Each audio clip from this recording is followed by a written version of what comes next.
Hi, welcome to Gilboy's YouTube channel. We have here a little rocking chair that was brought in by a customer for restoration, and I thought this would be a lovely little thing to show how we restore it, because it's a perfect size for us to restore on this workbench. And the principles that I'm going to apply to the restoration of this chair obviously apply to a larger chair, but it's so cute, it's a lovely thing, and it's in a pretty poor state. I think it sort of dates really to the early 20th century. It's made from beech, and I think it looks like a little bit of mahogany, but we'll see that as we go along. It's got this seagrass or rush seat that has seen better days. So we're going to take all of that off. We're going to do all the repairs to it, basically knock it apart, rebuild it, then we're going to strip it, then we're going to refinish it. Hopefully it's going to be a wonderful transformation. So let's get on with the restoration.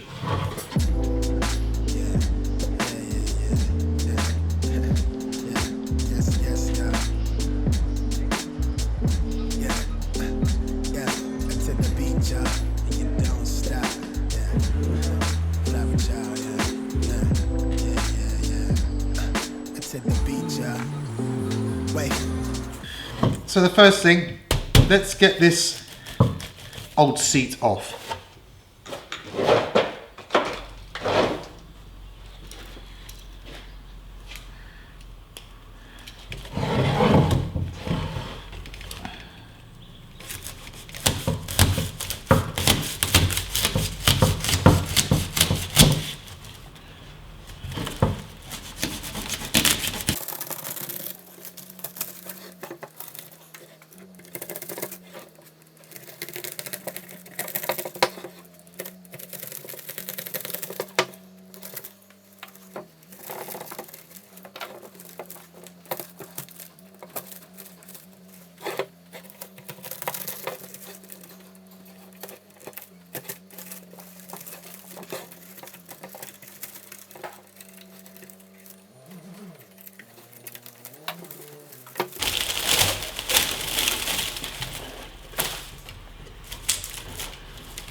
Right, that came off quicker than what it took to actually put it on there, that's for sure.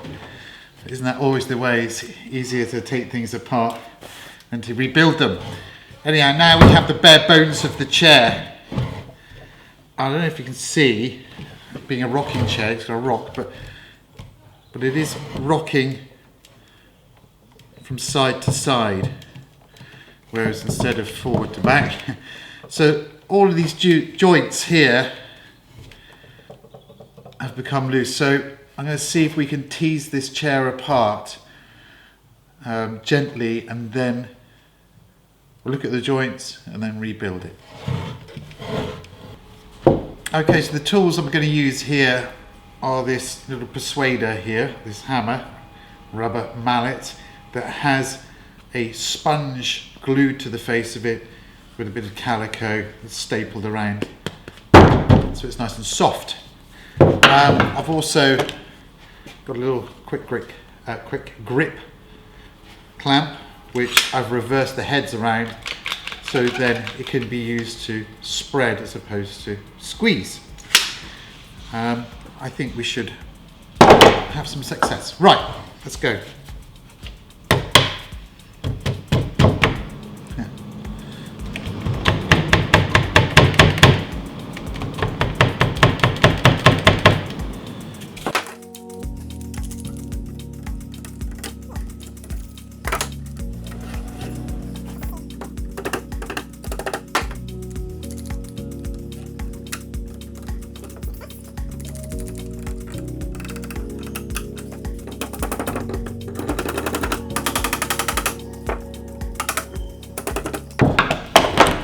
What you do have to watch out for sometimes whilst, if you are doing this sort of thing, is to look out if all the rest of the joints have come apart easily and you can't see any reason why another joint shouldn't come apart, there is a chance there might be a hidden nail. We hate hidden nails, we're always getting them, and they ruin joints. I don't know if this one has, I don't think it has, but it just sort of made me think there, as that one didn't tease apart, there might be a hidden nail. But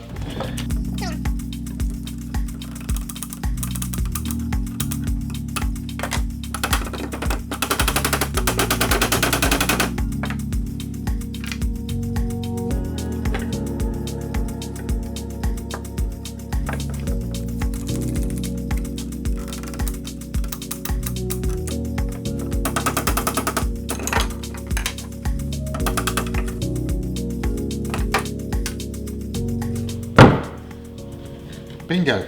Right, okay. Now we've got the chair apart, I'm going to check all these joints. If necessary, we'll have to mark them up, but I think they're fairly obvious where they go, to be fair. So, yeah, let's do that.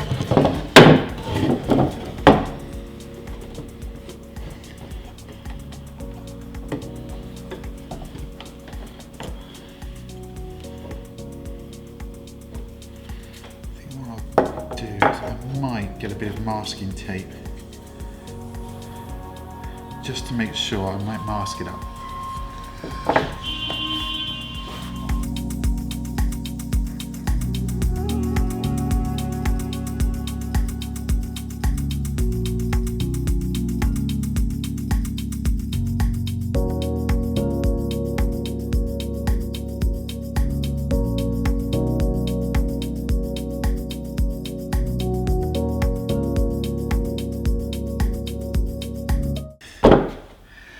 Okay, so we quickly disassembled this lovely little chair. We've now broken it down into easy sort of sections to repair. Now, rather than dismantling all of it into component parts and then trying to re-glue the whole thing back together all in one, we're going to do the sides each section at a time, so one side at a time, because it's going to make it easier for us. So I've got some component parts there. There's the back on one side. So this is that side of the chair. So what we're going to do is take this apart, spread it out the table, clean the joints, and then clamp it and re-glue it back together, then set it to the side. Do the same for these parts here, and then we're going to reassemble it. It should be a lot easier to reassemble. That's the theory anyhow. So what did I just say about nails? I was just about to take this part, this side of the chair apart, and I discover a nice rusty nail. I don't know if the other camera can zoom in on that, but there's a rusty little nail there. Had I not spotted that and tried to tease these joints apart, it would have ripped through this wood. So now I've got to get that nail out.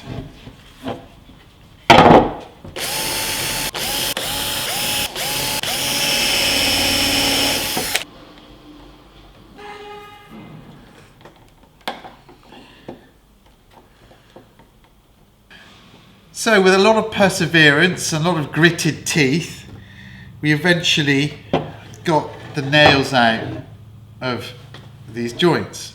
The nails were tiny and they were rusted.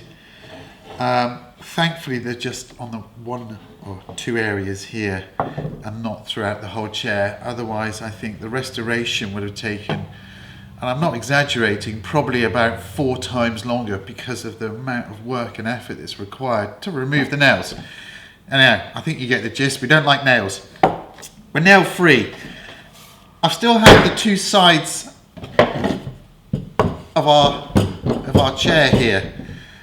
And actually a lot of these joints are okay. They're really really secure. There's not really any movement in them at all. So I'm thinking it may be unnecessary work breaking these joints apart just to glue them up.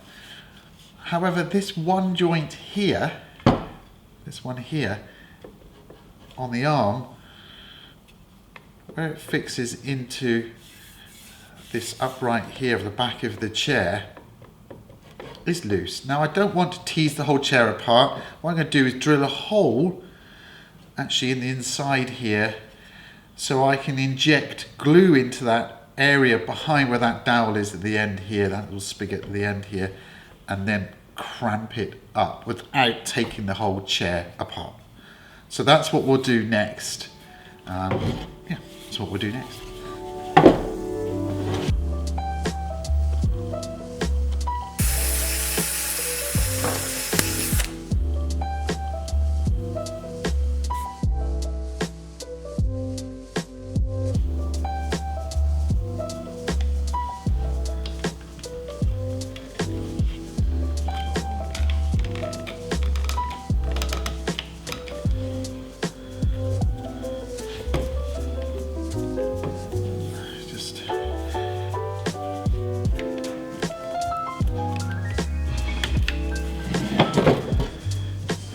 See the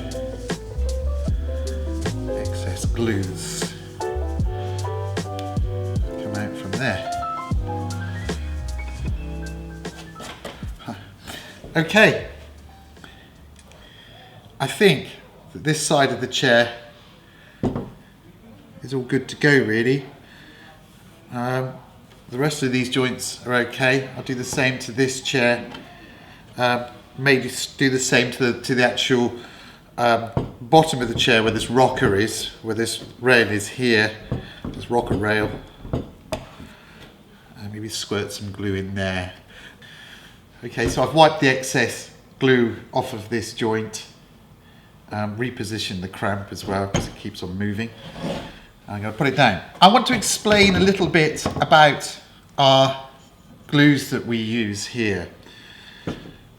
You saw me injecting the glue into the joint. Now this glue is a hot melt glue. It's a pearl glue, hide glue, scotch glue, various names. It's been used for centuries, probably millennia. It's made up from animals. It's animal bones, animal carcass, it's hide.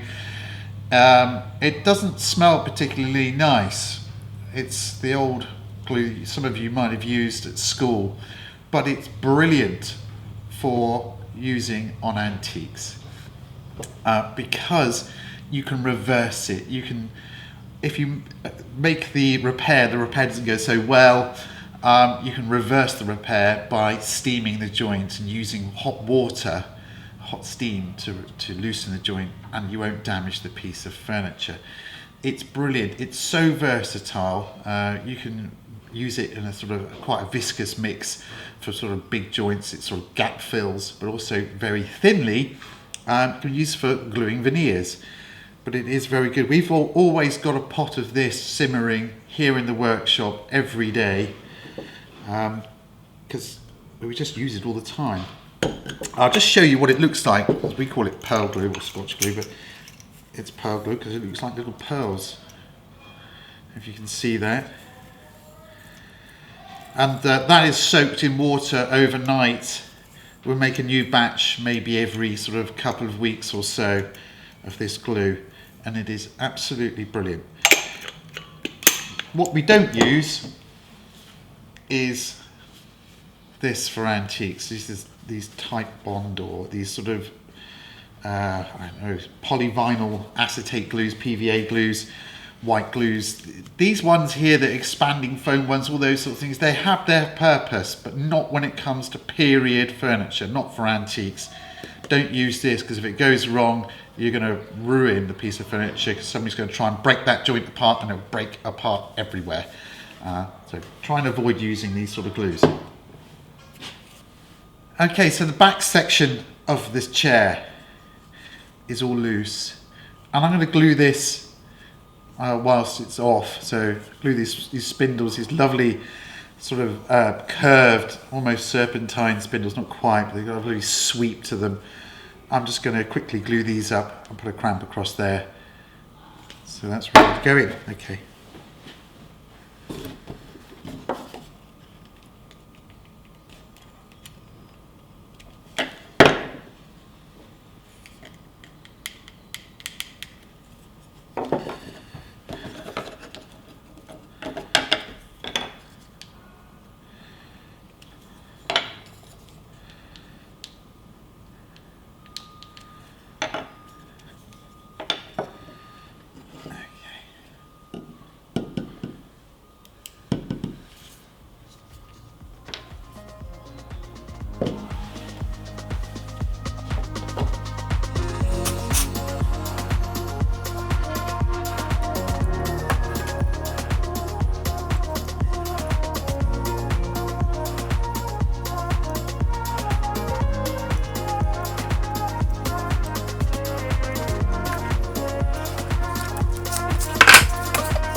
Okay, so it is the next day and our sides of our chairs are glued up. Now I'm going to cramp the whole chair together.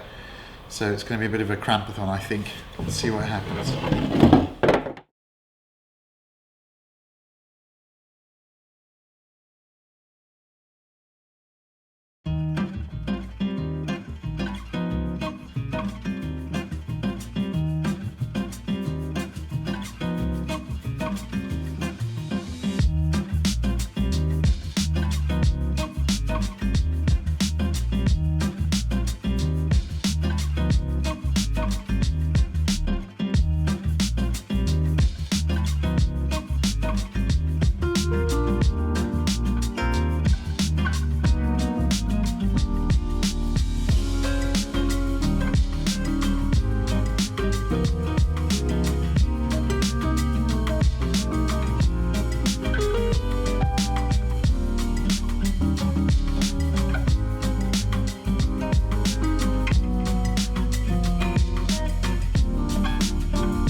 Okay, so that was quite successful. I could see that it's all going to glue back quite well, apart from one of the rails. That rail I had the wrong way round.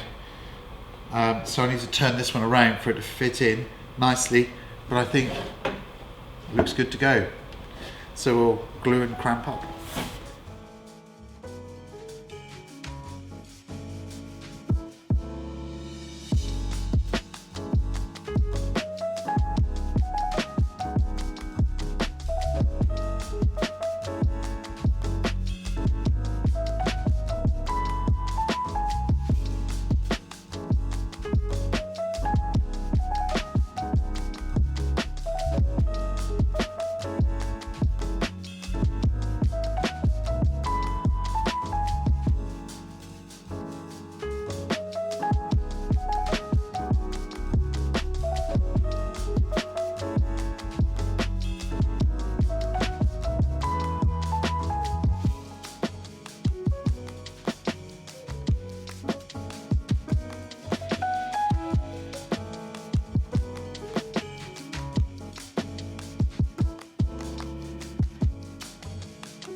here we are 24 hours later again, and hopefully the glue's done its job and this chair is nice and solid.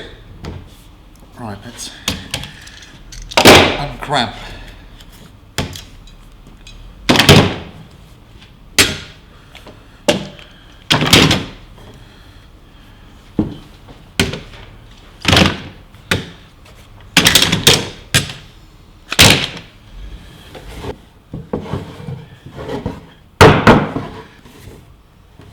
Looks great to me. Still rocks. Let's get rid of the old finish that's on here. It's broken down. It really has let go. There's not much left. Now I'm not going to use any chemical or water-based strippers here. I'm going to sand this by hand. I'm just going to cut out one of the stripping processes and just go straight with the sandpaper, because I don't think there's any point in doing anything else. It's so dry, it would just sand off. So it's going to be a bit of a dusty sanding process. I'll put my mask on and let's sand it, get it clean.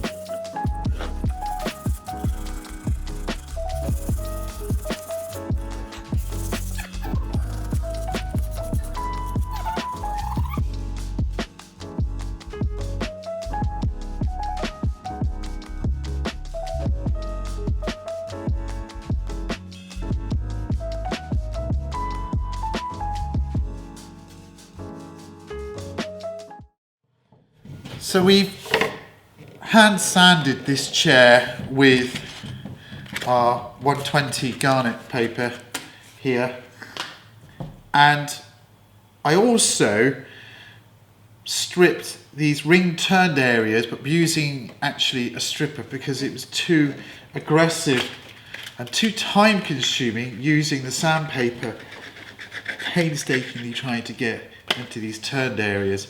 So I used a little bit of wood stripper, furniture stripper on these areas with some coarse wire wool and cleaned them off. And now I think we've got a relatively clean finish to this chair, and it's ready for the next process of polishing. Now I've got choices that we can go from here. There's nothing set in stone. You can choose which way you want to go with finishing. There are many, many options. This is made from beech, this chair, but also it has other woods in it. And there is a really light, I think like a sapele mahogany here for these legs here, these sort of baluster legs here on the front. And this stretcher is also sort of a mahogany. The rest of it is beech. So when you stain this or we start polishing, you're going to see different colours. We think, well, to find out what colour they're going to look like, I'm going to wash a little bit of methylated spirits over it, or is it denatured alcohol in the States? I'm going to wash it over just so I can see what the timber looks like, and then I'm going to base my judgment on how we're going to go forward with the finishing from there.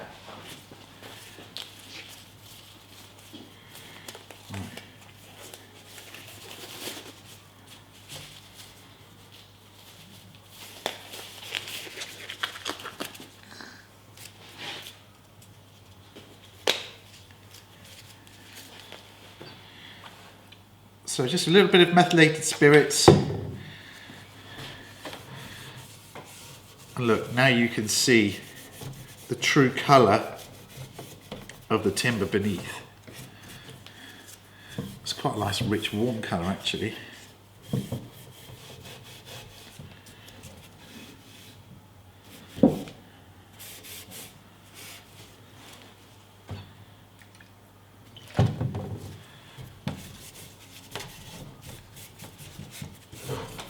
The methylated spirits isn't going to do any harm whatsoever, and it will evaporate quite quickly, allowing me to get on with the next process. If it was water, we'd have to wait for it to dry, but methylated spirits is perfect for this.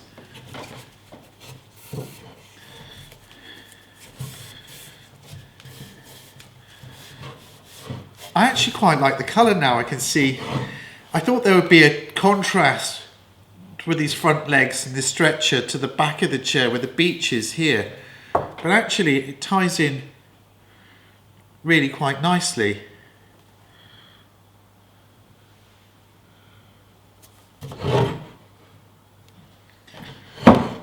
So what I'm thinking, actually, I am going to give it a little bit of colour. And my choice for this is going to be using an oil stain, so a naphtha-based oil stain. There are 3 types of stain, really, that we could generally use in the workshop.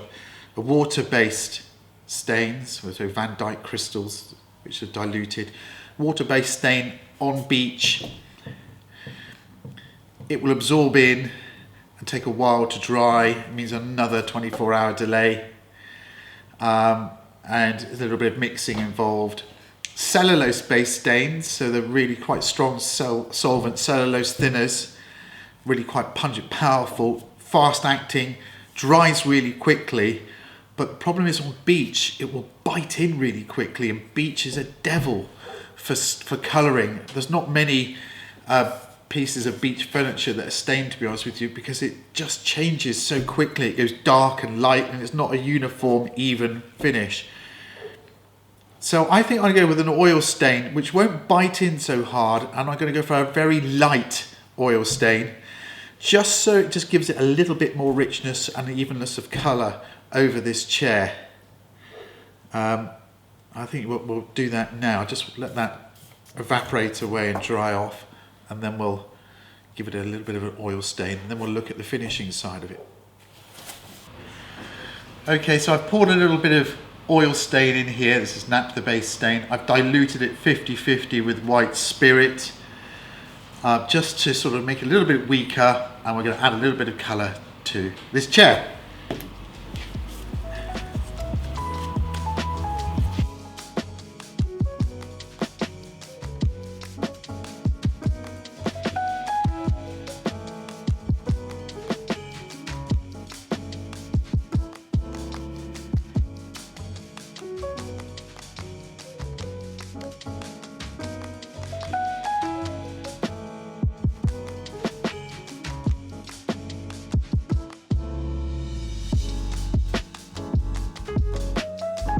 So we've oil stained our little beech rocking chair, just to give it a little bit of extra colour to it, that you hopefully see that richness come through when we start the polishing process. I think you could see it a second ago when I was putting the oil stain on. I'm going to use some shellac sanding sealer. That's what's in this jar here. This is not the brand name, but it's just a shellac sanding sealer, undiluted. I really quite like the way this works, so I'm going to apply maybe 1, maybe 2 coats of this, and then I'm going to show you a nice little trick that we do in here using another material. So this is a polishing mop. It's a number 4 squirrel hair polishing mop. Could do maybe a size up from this, really, but it'd be nice for getting into all those turned areas and not stopping all those dribbles. But let's get on.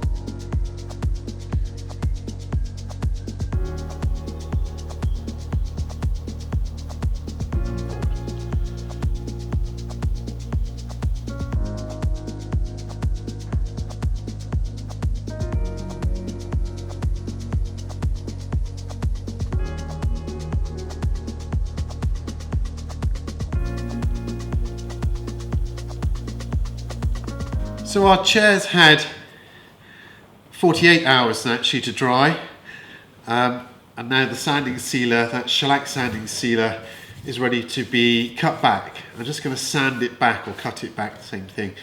But I'm going to be very careful not to sand too hard.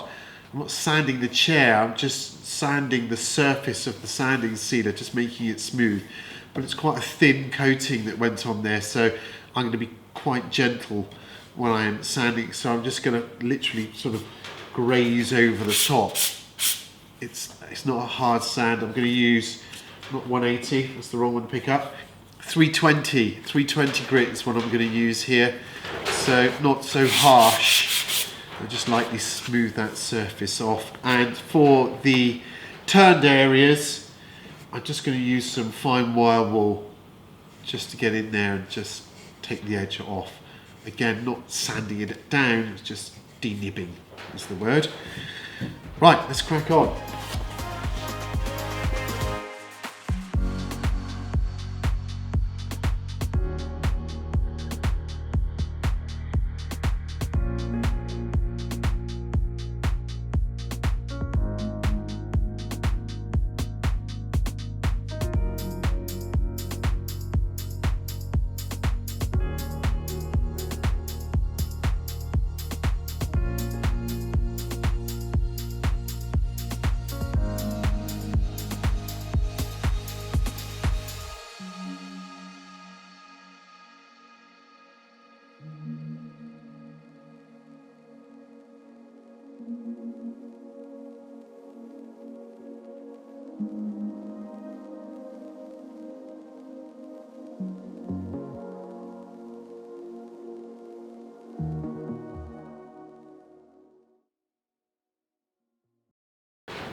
Okay, so I've cut this back now. One thing I'd just like to say, I mean, I've used 4-0 wire wool here, which we use all the time. It's also what we used to apply our wax with. You can get it online, but you can also use something like Scotch Brite pads, which look like little squares of almost like cleaning. What would the terminology for it? It's like a dishwashing or dishwashing cloth or a pad. Scourer. Let's go for a scourer. A scouring pad. Tell you what, I'll go and get one so I can show you what I mean. Hang on.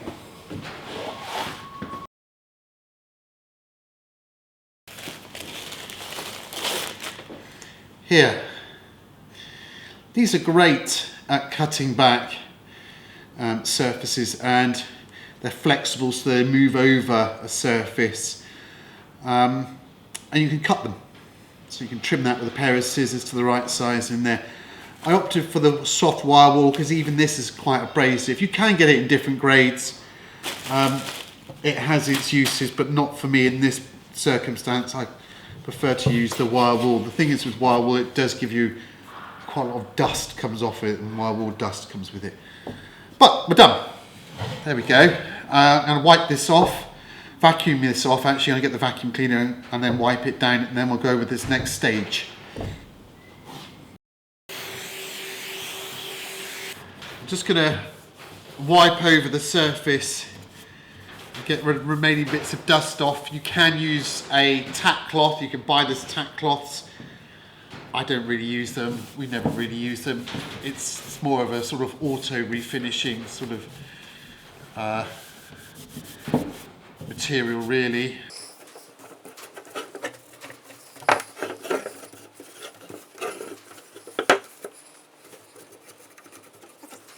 I mean, the other thing we would normally do, we take this into our extractor room here, and I'll use the airline to blow it off as well.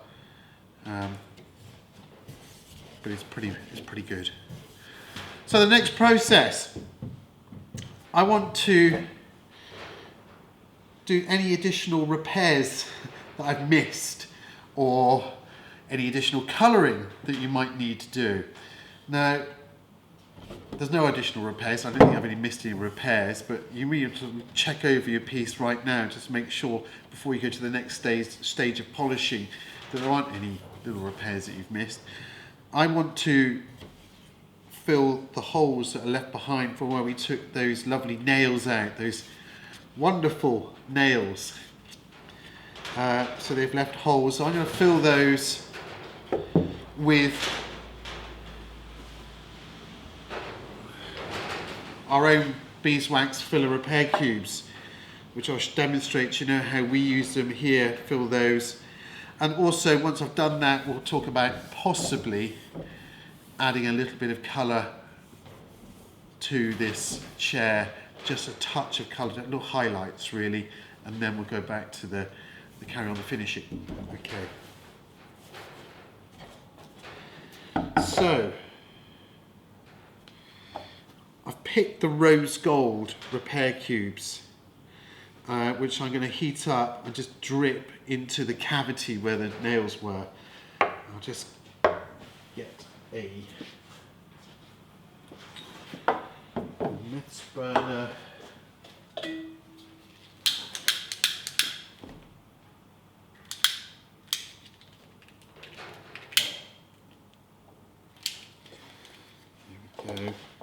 Here's what I was looking for. Just an old credit card, debit card. So I'm just going to warm up the edge of the wax just to soften it.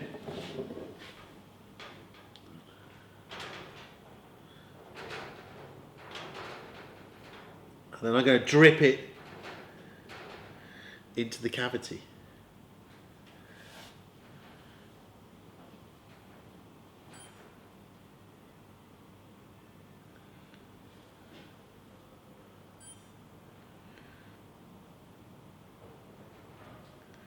I filled it so it's proud, because it does tend to sink a little bit, and it will chill off and re-solidify quite quickly because it's quite cold in here. Do the same for the other side.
Yeah, that was relatively easy.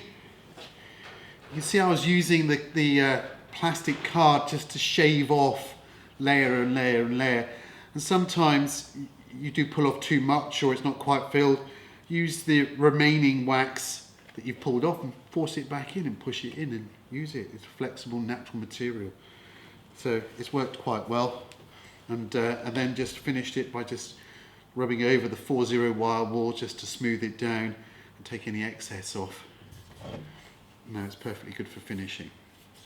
Now I did talk about colour as well, adding extra colour. This is the process in French polishing where once you've sealed it up, so if you were to talk about the entire French polishing process of staining, grain filling, sealing or fadding and then colouring, this is the point where we do some colouring. So if I'd sanded through, let's say, if there's an area on here that I'd sanded through the sanding sealer, through any of the stain and left a white edge, that's when you'd colour it.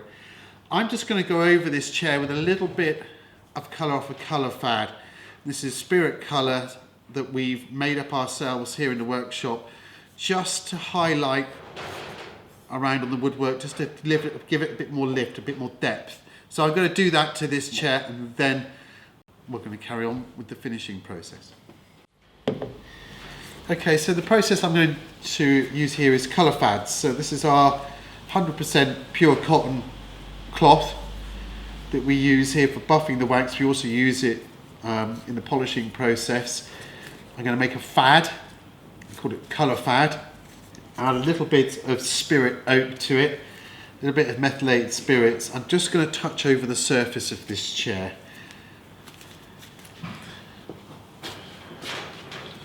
Just going to check to see what colour is in this colour fad, because it's an old one. There's not much colour in there at the moment, so I'm just going to touch the surface.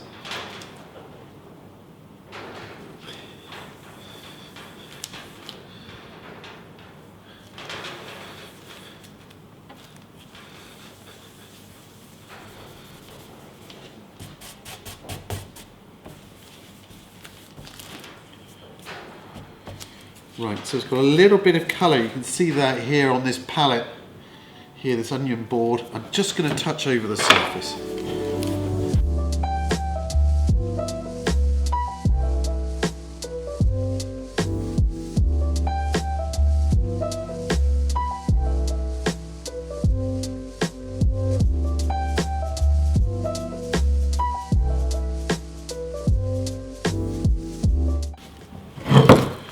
I've got to move fast because it's methylated spirits is the solvent, and the shellac sanding sealer is methylated spirits is the solvent for that. So if I was to move slowly, it would dissolve into it and start making a mess, and start stripping the surface.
There, that's just giving the chair a little bit of an extra lift, a bit of extra warmth to it. Nothing very much, it's just the most subtlest of colours, just to lift it a bit. You'll see as we go through the process.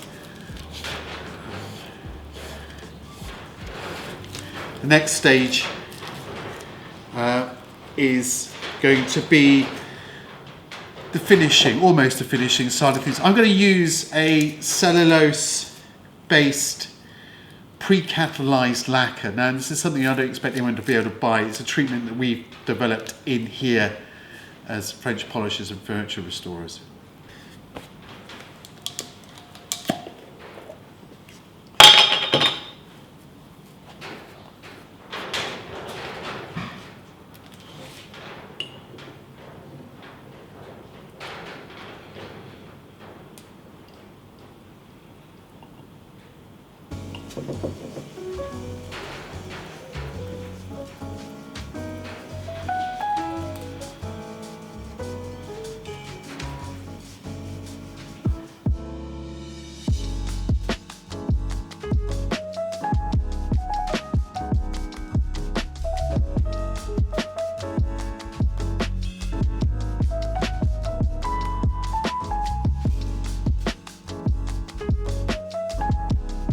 Okay, so we've left our chair overnight to dry, and now I'm going to apply our antique gold wax polish to it using the 4-0 fine oil-free fine marble.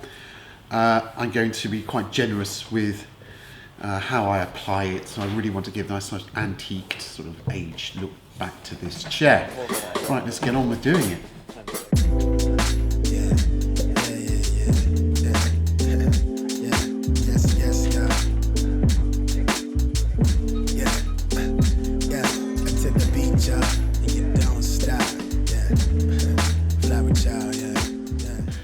Okay, so we're at the next stage of the restoration of this rocking chair, and that's applying the rush seat. We're going to have a French paper rush seat, and the person that's going to do it is just to my left here, and it's Kevin, and he's going to apply this rush seat, and you're going to see how it works. Hey, hi Kevin. How do you do? Going great. Kevin, I'll let you carry on, and we'll see it happening as we carry on for the next few hours, but it'll only be a few minutes for them out there, but yeah, let's see how it goes. Okay. Thank you. Okay, thank you.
Thank you Lovely. ever so much. Thank you very much, Simon. Yeah, Brilliant. It's a pleasure.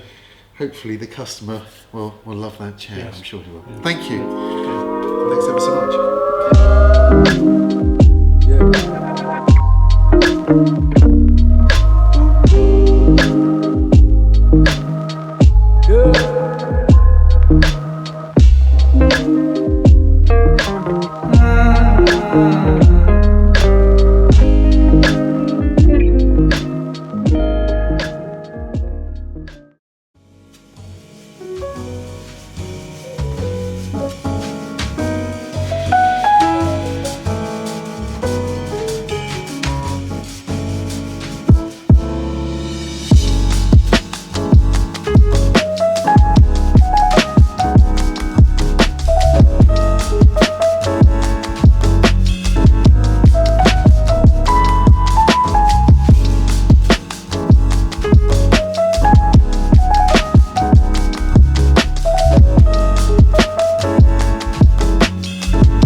So here is the finished rocking chair, looking spectacular.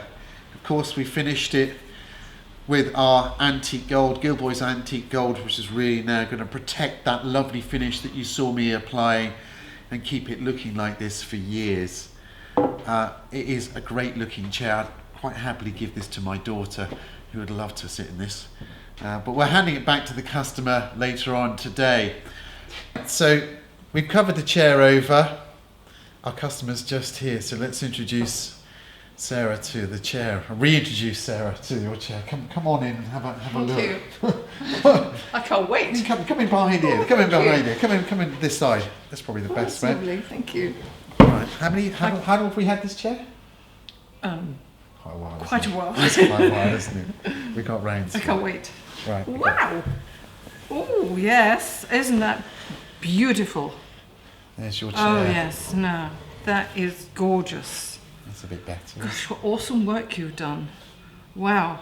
Can I touch Yeah, it? yeah, of course you can. It's yeah. so gorgeous. Oh, how lovely. Yeah, my little grandson is now 14 months, so.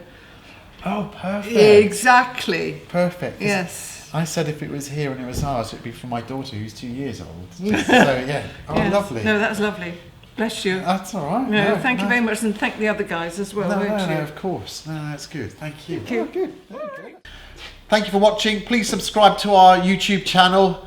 Hit the subscribe button just down on the right hand side of your screen and hit the notification bell, and you'll get notified when we upload new videos, which we hope to do more and more of as time goes on. Thank you.